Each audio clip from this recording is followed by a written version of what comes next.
பொதுமக்களே, வணிகர்களே, கிரிவலம் சென்று கொண்டிருக்கும் வெளிமாநில அன்பர்களே, உங்கள் அனைவருக்கும் இந்த கண்டன ஆர்ப்பாட்டத்தின் வாயிலாக புரட்சிகர இளைஞர்மணி உங்களுக்கு தெரிந்த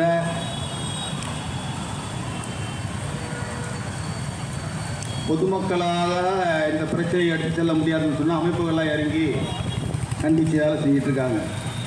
பொதுமக்கள் இதை கொண்டு செல்லணும் என்று சொன்னால்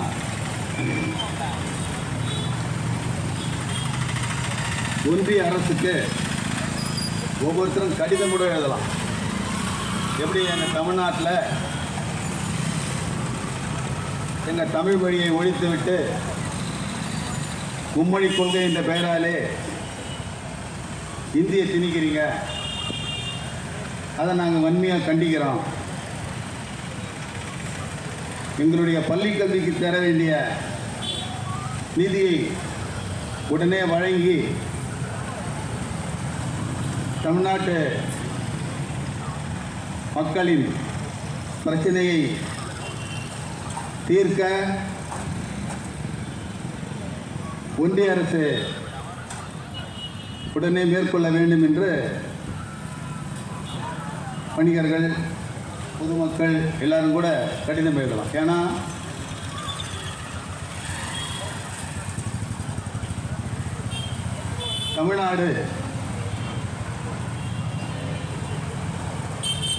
தமிழ்நாடு என்ற பெயர் வைப்பதற்கு பல்வேறு உயிர் தியாகங்கள் செய்துதான் இதற்கு தமிழ்நாடு.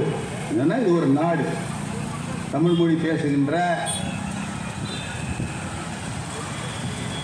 இதற்குன்னு ஒரு எல்லை, இதற்குன்னு ஒரு பண்பாடு, இதற்குன்னு ஒரு அரசு என்ற வகையில் மொழி வழி மாநிலங்கள் பிரிக்கப்படும் போது, அதுக்கு முன்னரும் வெள்ளைக்காரன் போராடும் போதும் இந்த கண்ணோட்டத்தோடு தான் இங்கே தமிழர்கள் வாழ்கிறார்கள். உலகளாவிய பண்பாடு மிக்கவர்கள், உலகத்துக்கே பண்பாடை கொடுத்தவர்கள், உலகத்துக்கே நாகரிகத்தை வளர்த்தெடுத்தவர்கள் அப்படின்னு சொல்லிட்டு நிறைய இந்த தமிழ்நாட்டு மக்களுக்கு, தமிழர்களுக்கு, தமிழ் தேசிய இனத்துக்கு என்று வகைசால் பெருமைகள் உண்டு.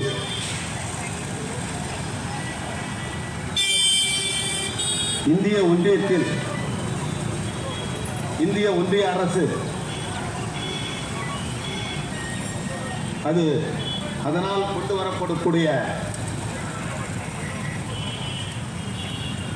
தேசிய இன ஒடுக்குமுறைக்கான திட்டங்களை எதிர்த்து முதலில் குரல் கொடுத்து இந்திய ஒன்றியத்திலே வாழ்கின்ற பிற தேசிய இன உழைப்பு மக்களையும் தேசிய இனத்தையும் அரவணைத்து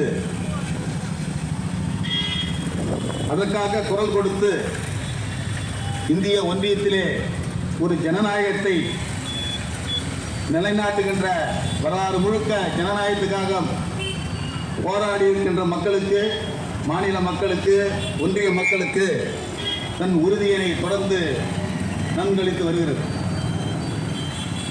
அந்த வகையில்தான்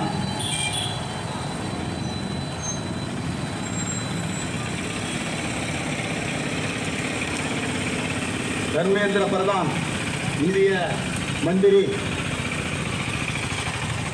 நீங்கள் புதிய கல்விக் கொள்கையை ஏற்றுக்கொள்ளாவிடில் பள்ளி கல்வி நிதிக்கு ஒதுக்கி இருக்கின்ற அந்த பணத்தை தர முடியாது. புதிய கல்விக் கொள்கையை நீங்கள் ஏற்றுக்கொண்டால்தான் அப்படின்னு சொல்றார். யாருக்குமே இதுவரைக்கும் குடியரசான இந்திய ஒன்றிய அரசுல யாரும் இப்படி அறிவிச்சது கிடையாது. அப்போ யாருக்கு இந்த துணிச்சல் எப்படி வருது அவங்களுக்கு? இந்த ஒடுக்குமுறை, தீவிர ஒடுக்குமுறை சிந்தனை ஏன் வருகிறது என்றால், அது நான் முன்ன சொன்னதுதான். தமிழ்நாடு, தமிழக மக்கள், தமிழக இறையாண்மை கொண்ட ஒரு ஜனநாயக சக்தியினுடைய போராட்டத்தின் விளைவாக எப்போ எடுத்தாலும் இந்த தமிழ்நாடு நம்மளுக்கு அடங்கி போக மாட்டுது.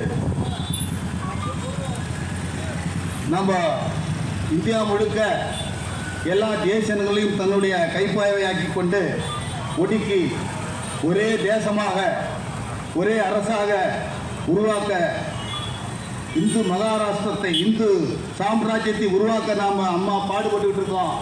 இந்த தமிழ்நாடு அரசு, இந்த தமிழ்நாட்டு மக்கள் தான் இதுக்கு எப்பவுமே ஒத்துழைக்க மாட்டாங்க, நம்மளை எழுத்து வேற பேசுகிறாங்க என்ற எண்ணம் அவர்களுக்கு அவ்வளோ பெரிய திமிரை கொடுக்கும்.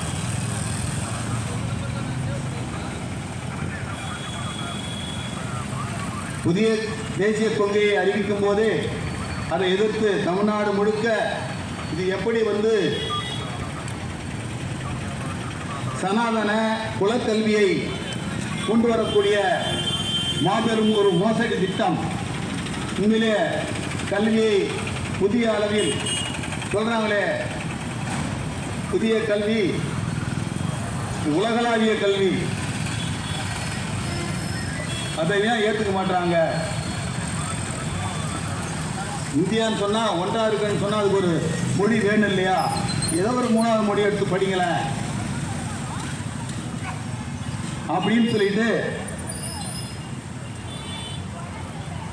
இந்தியை நீங்கள் ஏற்றுக்கொண்டால்தான், ஏற்றுக்கொண்டு கையெழுத்து கொடுங்க, உடனே பணம் தரேன். அப்போ ஏற்கனவே எல்லோரும் சொல்கிறாங்க, எல்லா கட்சிக்காரர், எல்லா ஜனநாயக கட்சிகளும் சொல்கிறாங்க, இந்தியா பன்மைத்துவத்தை இழந்துவிட்டு போகிறது. அது குறிப்பாக இந்த பிஜேபி அரசு இதை ஒழித்து கட்டி எல்லா வகையிலும் தமிழ்நாட்டு அரசுக்கும் தமிழ்நாட்டு மக்களுக்கும் ஒரு அச்சுறுத்தலை ஏற்படுத்தி அவர்கள் அறிவித்து போயிருக்காங்க. இப்போ நாம் புரட்சிகர இளைஞர்மணி அதை எப்படி மக்களுக்கு இது எந்த வகையில் நாம் இதை எதிர்கொள்வது?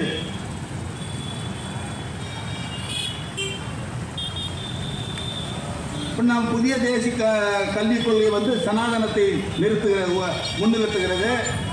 அதுதான் நிறைய விளக்கங்கள், நிறைய கூட்டங்கள் நாங்கள் சொல்லியிருக்கோம். அதில் குறிப்பாக சொல்லப்போனால் ஒரு குறிப்பாக சில விஷயங்கள் மட்டும். ஏன்னு சொன்னால், ஏற்கனவே தமிழ்நாட்டில் இந்த தமிழ்நாட்டு அரசுக்குன்னு சொல்லிட்டு தமிழ்நாடு அரசு பாடலும் நிறுவனமே ஒன்று வச்சுருக்கிறோம். இந்த தமிழ்நாட்டுக்கு என்ன கல்வி முறையை கொடுப்பது, எப்படி அதை வகைப்படுத்துவது, என்னுடைய தாய்மொழியில் தான் கல்வி இருக்கும், இந்த தாய்மொழியில் தான் என்னுடைய மக்கள் அறிவு பெறுவாங்க, பிற மொழி தேவையில்லை. எங்களை பொறுத்த வரைக்கும் புரட்சிகர இளைஞர் முன்னணி பொதுமையாளருக்கு ஒரு மொழி கொள்கை தான். அந்தந்த தேசிய இனத்தில் அந்தந்த தாய்மொழி தான் முன்னிறுத்தப்பட வேண்டும். அந்தந்த தாய்மொழியில் தான் இலவச கல்வி, தேசிய கல்வி, அறிவியல் கல்வி, எல்லா கல்வியும் அதே மொழியில் தான் எங்களை பொறுத்த வரைக்கும் ஒரு மொழி கொள்கை தான். தவிர்க்க இயலாது. இன்றைய நிலையிலே இருமொழி கொள்கை இது ஒரு இறையாண்மை மிக்க அரசாக மாறும்போது, இறையாண்மை அரசா ஏன் நாங்கள் சொல்றோம்னு சொன்னா, சமீபத்தில் தமிழ்நாட்டு அரசனுடைய முதல்வர் இந்த நெருக்கடிகள், பல்வேறு பிரச்சனைகள் வரும்போது அவர் ஒரு விஷயத்தை சொல்றார். ரொம்ப பாவமா என்ன சொல்றாருன்னா,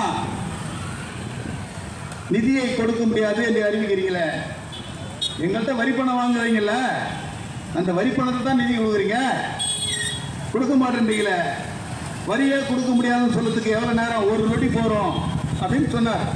உடனே இங்கே இருக்கிற தமிழ்நாட்டில் இருக்கிற பாரதிய ஜனதா கட்சியினுடைய ஒரு தலைவர், நீ சொல்லிப்பாரு,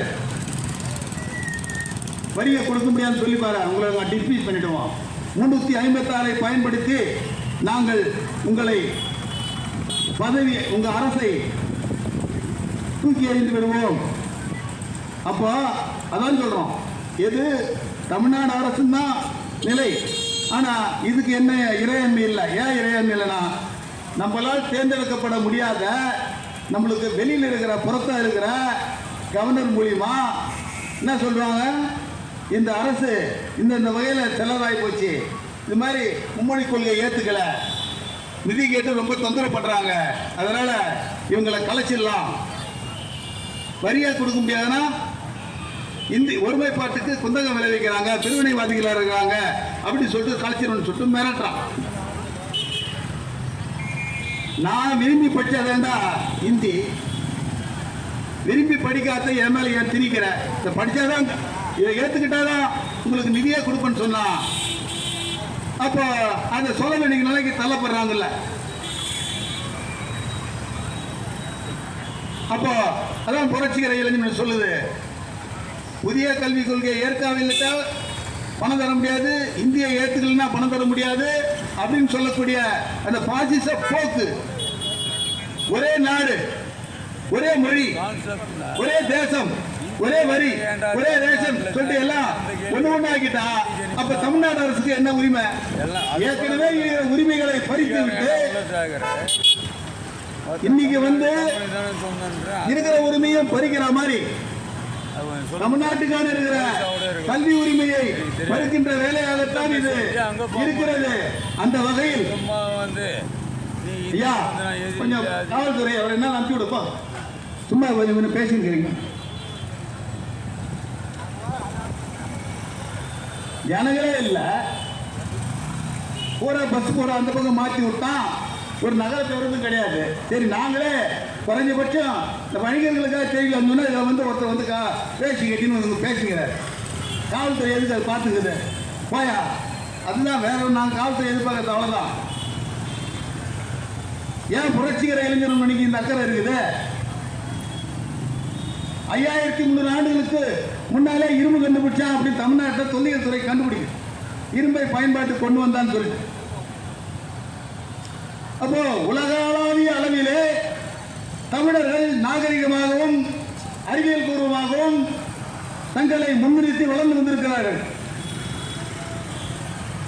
இன்னைக்கு என்ன சொல்றான், தமிழ்ல என்ன இருக்குது, இந்தி பட்சதான் எல்லாம் வேலைக்கு போகலான்னு சொல்லி இந்தி நாட்டில் பீகார் மாநிலத்திலிருந்து இந்தி பேசுகின்ற மக்கள் உண்மையிலாது பீகார்ல இந்தியா பேசுறான், போஜ்புரி தான் பேசுறான். போஜ்புரியோ சமஸ்கிருதமோ இந்துஸ்தானி மொழியை கலந்து இந்தியை உருவாக்கிட்டாங்க. அங்கெல்லாம் முன்னெல்லாம் ஒரு 50 ஆண்டுக்கு மேலே தான் போஜ்புரியில் தான் சினிமாவே எடுப்பாங்க. அது படிப்படியாக குறைஞ்சி அப்புறம் இப்போ இந்தியா மாதிரி இருக்கு. அப்போ எல்லா மொழியும் ஒழிச்சு அவன் இந்தி என்ற ஒரு பொதுமொழியை உருவாக்கணும் என்ற நோக்கத்தில் தான் கொண்டு வரான். அதுக்கு எதிராக இருக்கிற அத்தனை தேசிய இனங்களையும் ஒடுக்குவது தான் அவங்களுடைய பிரதான வேலை. இது எப்படா செய்யலாம்னு சொல்லிட்டு பார்க்க போனா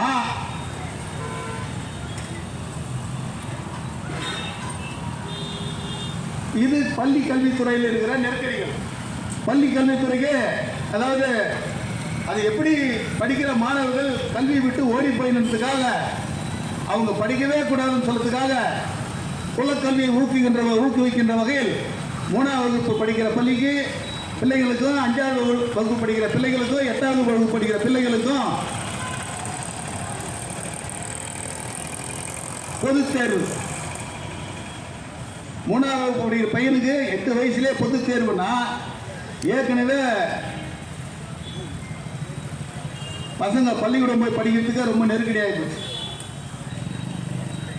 இதில் 3ஆம் வகுப்பு படிக்கிற பையனுக்கு பொது தேர்வு, 5ஆம் வகுப்பு படிக்கிற பையனுக்கு பொது தேர்வு, 8ஆம் வகுப்பு படிக்கிற பையனுக்கு பொது தேர்வு. அப்படியே எவனை மிஞ்சி போய் 10ஆவது வந்துட்டு அவனுக்கு பொது தேர்வு, 12ஆம் வகுப்புக்கும் பொது தேர்வு இயல்பாக இருக்கிற மாதிரி. இதில் ஃபெயில் ஆகிட்டானா அதுவே மேலே போக மாட்டான். இதில் ஃபெயில் ஆகிட்டானா உடனே அவனுக்கு குலக்கல்வி திட்டத்தின் அடிப்படையில் அவனுக்கு தொழில் கல்வி கற்றுக் கொடுக்கப்படும். தொழிற்கல்வி அவங்க குலக்கல்வி. இப்போ வந்து மீனவர் வகுப்பு சேர்ந்தவராக இருந்தால் அவருக்கு வளர்ப்பின்ற வேலை, அதுக்கு 1 லட்ச ரூபாய் கடன். சலவை தொழிலாளியாக இருந்தால் சலவை தொழில் செய்கிற புள்ள வந்து படிக்கலைன்னா 10ஆவது ஃபெயில் ஆயிடுச்சுன்னா உடனே அதுக்கு வந்து அதுக்கு சோடாமை வாங்கி கொடுக்குறது, சட்டி வாங்கி கொடுக்குறது, பழையபடியாக கொண்டு போடுவான் பொழுது துணியை போட்டு பெரிய போடால துணியெலாம் துவைச்சி சுண்டியை பொறிக்கணும் வந்து அந்த வேலையை செய்கிறவங்க அந்த வேலைக்கு போடான்னு சொல்லிட்டு. அப்புறம் செருப்பு தைக்கிற தொழில் மகனுடைய மகன் ஃபெயில் ஆகிட்டானா அவனுக்கு அது குலத்தொழில், அவனுக்கான லோன். அப்போ புதிய கல்விக் கொள்கை இதுதான். அப்போ கல்வித்துறையிலேயே இந்த போட்டை நெருக்கி ஆளை காலி பண்ணிடுறான். படிக்கவே கூடாதுன்னு சொல்லி. ஏன் இதை படிக்கக்கூடாதுன்னு சொன்னால், இது அவங்களுடைய வர்ணாசிரம தர்மத்தினுடைய அடிப்படையான வேலை. கல்வியை மறுப்பது. படித்தாதானே நீ அறிவு பெறுவ, அறிவு பெற்ற பிறகு தானே நீ வேலைக்கு தேடுவ, வேலை கொடுக்கறதுக்கான கடமையும் அரசாங்கத்திட்ட நீ கேட்ப. உனக்கு கல்வியே கொடுக்கலன்னா ஐடி போடுவல்ல, கல்வி கொடுக்கல என் தாய்மொழியில் கொடுன்னு கேட்பேன். உன் தாய்மொழியும் ஒழிக்கிறேன், நான் இந்தியை திணிக்கிறேன். அப்போ கல்வி மறுத்து, மொழி உரிமையை மறுத்து, தேசிய இன உரிமையை, கல்வி உரிமையை பெருக்கிட்ட அதை ஒழிச்சு எல்லாத்தையும் ஒழித்து கட்டுற வேலையை கடந்த 2000 ஆண்டு காலமாக செஞ்சு வந்த அந்த பார்ப்பனிய பணியா அரசு, பார்ப்பனிய பணியா இந்த சனாதன சிந்தனையை இன்று வெட்ட வெளிச்சமாக்கி பள்ளி கல்வித்துறையில் இந்தியை திணிச்சு அதை ஒழிக்கிறதுக்காகவும் இந்த வேலையை செஞ்சுட்டு இருக்காங்க. இது ஒரு பக்கம் நடந்துகிட்டு இருக்குன்னா, இப்போ என்ன உயர்கல்வியில் படிச்சுட்டு அவன் பிஎஸ்சி, எம்ஏ, எம்எஸ்சி, பிஹெச்டி இதெல்லாம் மேலே போயினே இருக்கான். உலக நாடுகளிலே அதிகமான அறிவியலாளர்களும் மருத்துவர்களும் எங்கெல்லாம் அமெரிக்கா உட்பட நாடுகளிலிருந்து எல்லாம் தமிழ்நாட்டு பாரம்பரியம் மிக்கவர்கள் தான் அங்கே அதிகமாக இருக்கிறான். அப்போ இவனுக்கு அடிப்படையை ஏற்றி வச்சுட்டான். இன்னொரு பக்கம்